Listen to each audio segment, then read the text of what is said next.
Assalamualaikum warahmatullahi wabarakatuh. Halo semuanya, perkenalkan nama saya Rani Zakira Salaha, NPM 022722111060, kelas 4A Fakultas Ekonomi dan Bisnis, Program Studi Akuntansi. Yang saya hormati Bapak dosen mata kuliah Metode Penelitian, Bapak Dr. Suito, SE, MSc. Dalam kesempatan kali ini, saya akan menjelaskan dan mereview jurnal tentang pendekatan metode penelitian analisis konten yang berjudul Kesepadanan Terjemahan Polisemi, Penelitian Analisis Konten pada Terjemahan Surat Al-Baqarah Kementerian Agama, yang ditulis oleh Faris Al-Nizar, Sekolah Tinggi Agama Islam, Nahdlatul Ulama STAINU, Jakarta.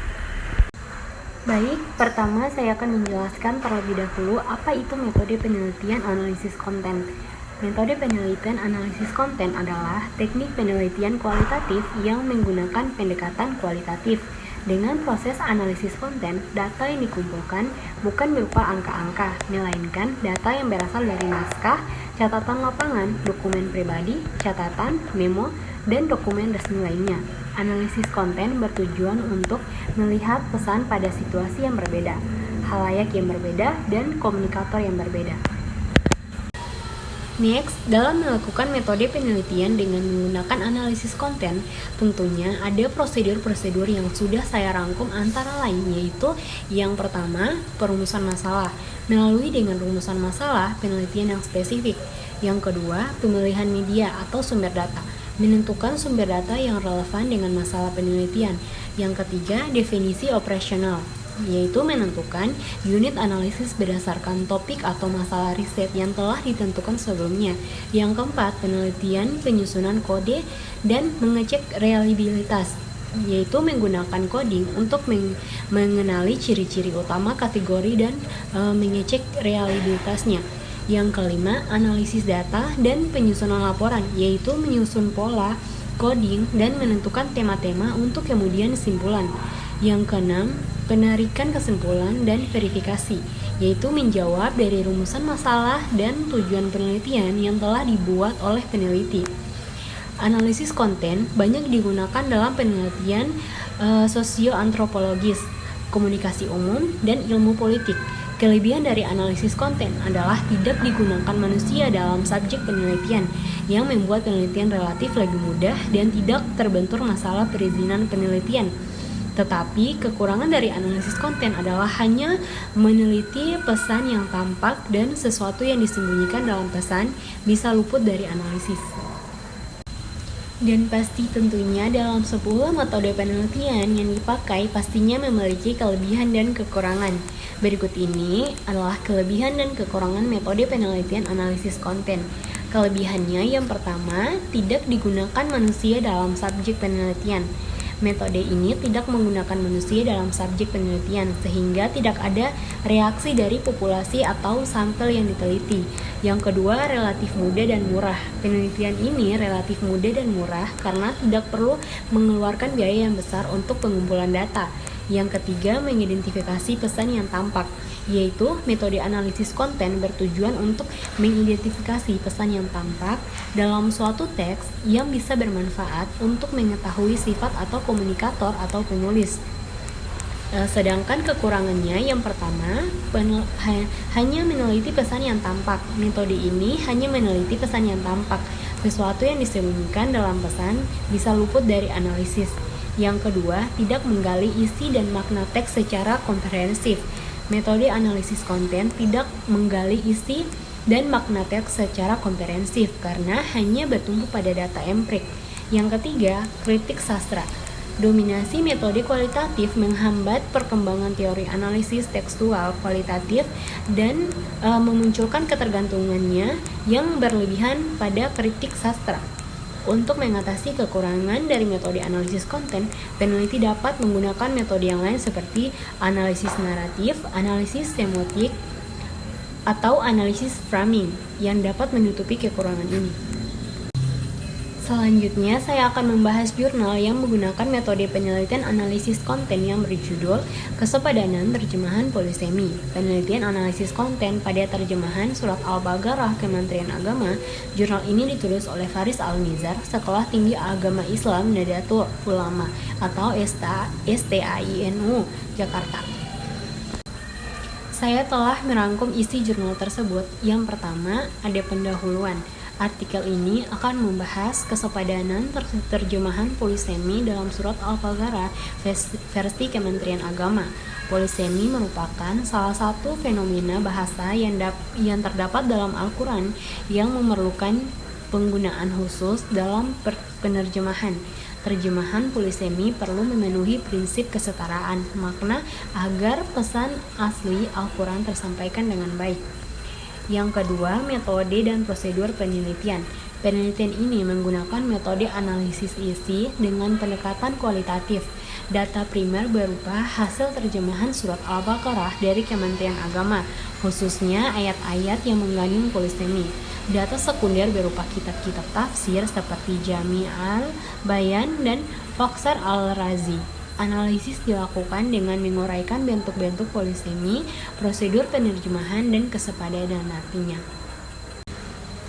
Yang ketiga, bentuk-bentuk polisemi. Polisemi dalam Al-Quran dapat berupa kata isim, fi'il, atau huruf, misalnya kata rah yang bermakna jalan atau tempat. Beberapa ahli bahasa menyatakan polisemi sebagai unit linguistik yang memiliki lebih dari satu makna. Makna polisemi saling terkait namun harus dipahami konteksnya. Yang keempat, kesepadanan terjemahan polisemi.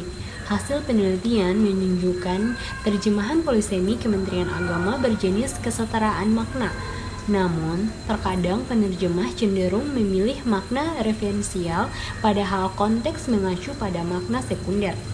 Padahal penentuan makna tepat penting untuk menyampaikan pesan Al-Quran. Penelitian ini diharapkan memberi masukan bagi penerjemahan Al-Quran yang lebih akurat. Harapannya agar hasil penelitian ini dapat memberikan gambaran mengenai kesepadanan terjemahan polisemi dalam surat Al-Baqarah serta manfaat bagi peningkatan mutu penerjemahan Al-Quran ke depannya. Nah, berikutnya saya akan mereview isi jurnal tersebut. Berikut ini adalah review jurnal tentang kesepadanan terjemahan polisemi, penelitian analisis konten pada terjemahan surat Al-Baqarah Kementerian Agama yang ditulis oleh Faris Al-Nizar. Jurnal yang ditulis oleh Faris Al-Nizar ini membahas mengenai kesepadanan terjemahan polisemi pada terjemahan surat Al-Baqarah, mengingat banyaknya kata-kata berpolisemi yang terdapat dalam Al-Quran yang memerlukan penanganan khusus dalam proses penerjemahannya. Penulis menggunakan metode analisis konten dengan pendekatan kualitatif untuk menganalisis data yang diambil dari terjemahan resume Kementerian Agama dan beberapa kitab tafsir sebagai data sekundernya. Metode ini tepat untuk menjawab masalah penelitian mengenai bentuk dan prosedur penerjemahan polisemi serta kesetaraan maknanya. Hasil penelitian menunjukkan ada 4 prosedur penerjemahan polisemi yang digunakan, yaitu transposisi, modulasi, pengurangan, dan penambahan. Terjemahan polisemi dalam surat Al-Baqarah tergolong setara, namun terkadang memiliki makna referensial, padahal konteks mengacu pada makna sekunder. Penulis juga mampu menganalisis data secara mendalam dan memadai.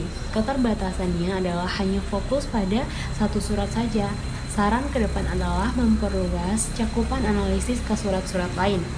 Secara keseluruhan, jurnal ini layak diterbitkan karena relevan, analisis datanya memadai, dan hasilnya bermanfaat untuk meningkatkan mutu terjemahan Al-Quran. Semoga artikel ini bisa memberi kontribusi dalam pengembangan studi terjemahan Al-Quran. Dan yang terakhir, kesimpulan dari isi jurnal tersebut mencakup penelitian ini menganalisis bentuk-bentuk polisemi, prosedur terjemahan, kesepadanan terjemahan polisemi dalam surat Al-Baqarah versi Kementerian Agama. Metode analisis konten dengan pendekatan kualitatif untuk mengumpulkan dan mengelaborasi data.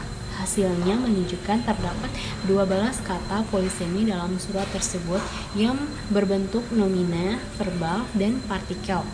Prosedur penerjemahan meliputi transposisi, modulasi, pengurangan, dan penambahan. Namun demikian terkadang terjadi ketidaksesuaian akibat pemilihan makna referensial terhadap konteks mengacu pada makna sekunder.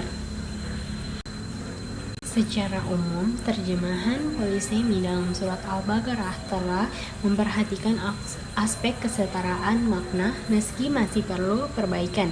Penentuan makna yang tepat menjadi kunci untuk mencapai kesetaraan terjemahan, khususnya pada kata-kata bermakna ganda. Penelitian ini diharapkan dapat memberikan masukan bagi perbaikan mutu penerjemahan Al-Quran, khususnya dalam menangani fenomena polisemi. Untuk penelitian selanjutnya, cakupan analisis perlu diperluas ke surat-surat lain di surat Al-Baqarah. Baik, itu saja yang dapat saya sampaikan. Semoga materi yang saya bawakan dapat memberi manfaat bagi para penonton sekalian. Maaf bila ada kesalahan kata. Saya akhiri dengan mengucapkan wassalamualaikum warahmatullahi wabarakatuh.